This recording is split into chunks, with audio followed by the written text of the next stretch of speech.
Sa 10 piso lang, binugbog ka na? Oo, sir.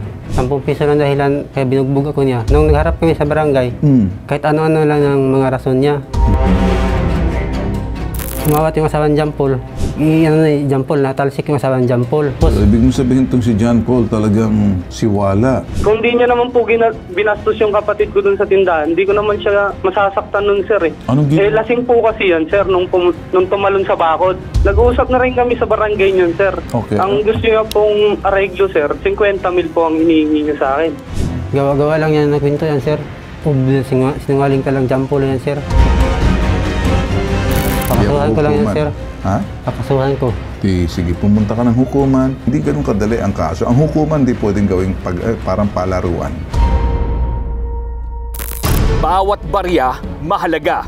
Kaya ganun na lang pagkaingatan ni Christopher Camacho ang kanyang salapi. Ngunit hindi lubos akalain ni Christopher na ito rin ang magdudulot ng kapahamakan sa kanya. Kung umiwan, kakawat ko lang po sa trabaho ko po. Pagkatapos ko magsaing, pumunta po akong tindahan para bumili ng ulam. Nagkwentuhan kami ni Bia saka ni Yan. Yun po si Bia, kapatid po sa nagbugbog sa akin. Nung nagkwentuhan kami, hindi lang nakalipas ilang minuto, lumapit po si John Paul. Nanghingi pa sa akin ng 10 piso. Tapos, hindi ko sa binigyan. Wala lang ilang minuto, binugbog po niya ako. Ayon kay Christopher, sinubukan siyang aregluhin at bigyan ng pera ni John Paul. Ngunit tinanggihan daw niya ito. Nais daw niyang bigyan ito ng leksyon. Okay, sa 10 piso lang, binugbog ka na? Oo, sir. Mas matindi ito kaysa sa gupit. Okay, natatawa lang kita. Ano bang dahilan? Kung dahil sa 10 piso lang? Yan lang ang pagkakalam ko, sir. 10 piso. Tapos, Humingi sa sa'yo ng 10 piso? oo, 10 piso lang dahilan kaya binugbog ako niya. Nung nagharap kami sa barangay, kahit ano-ano lang ang mga rason niya. Ang dami. Anong sinabi ng barangay? Harap kami sa barangay. Sabi po ng barangay na, bakit daw maningil ako ng gano'ng kalaking halaka? Anong nanisingil mo? 50,000. 50,000. Wala man ako, hindi mo ako nabalian.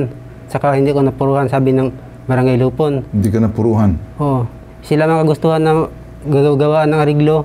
Ayaw ko naman sana makipag-ariglo. Sabi na, pag-areglo? oo. Sabi ng barangay, hindi daw magawaan ng dokumento pag walang ariglo na makalagay doon.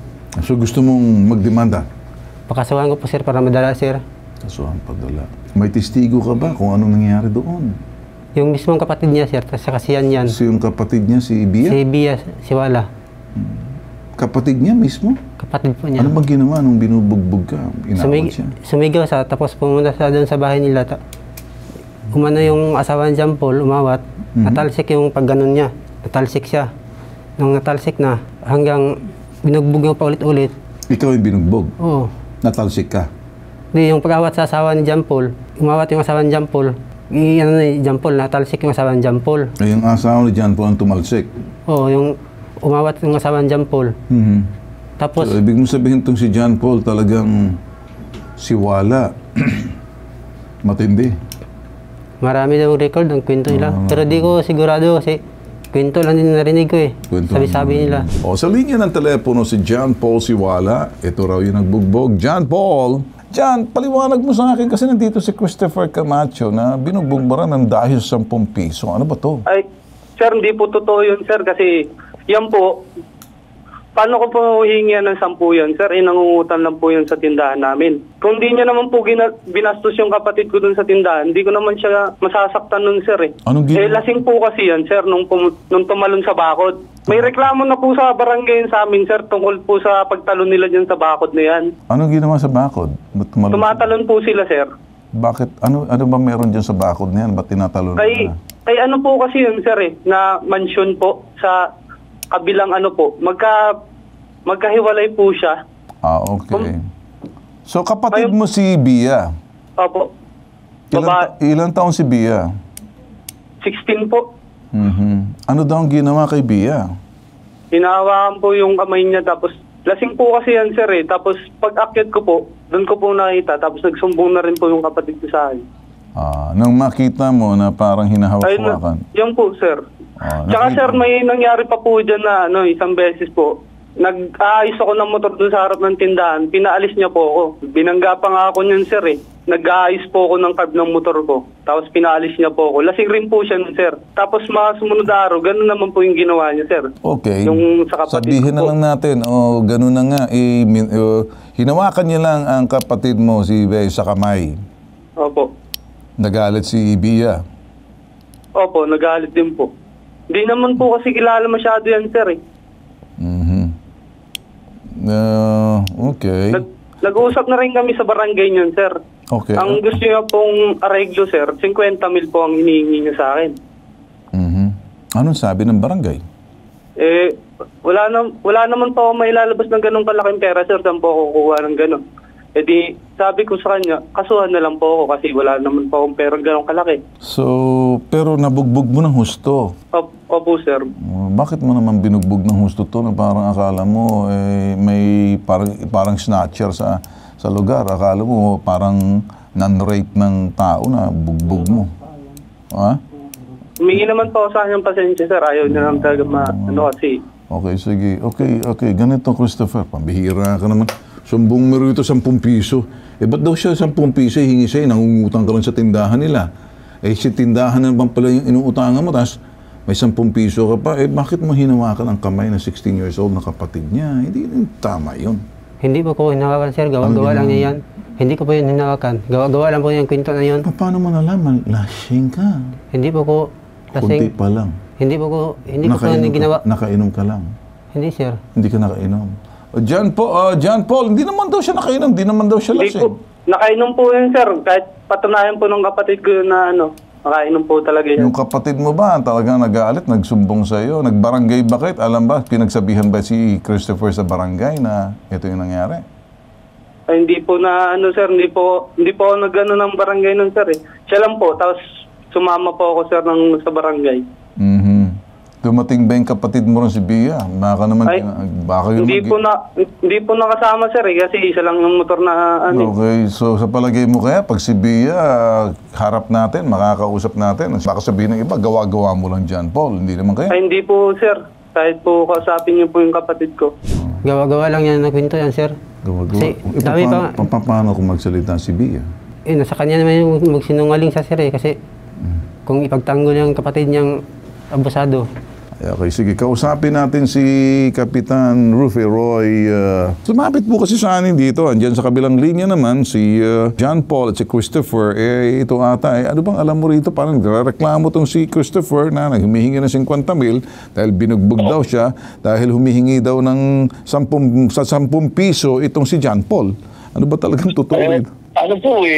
Nagharap po dito sa barangay yan at nang makausap ko po yan, sabi ko, hindi kailangan kumantong doon sa magbabayad ng 50 mil. May ginawa po siya, tumawid po yan doon sa bakod ng respondent. At tila nakapambastos. Kaya po siguro nasaktan. Ngayon, ang gusto po niya ay magbayad ng 50 mil itong inireklamo.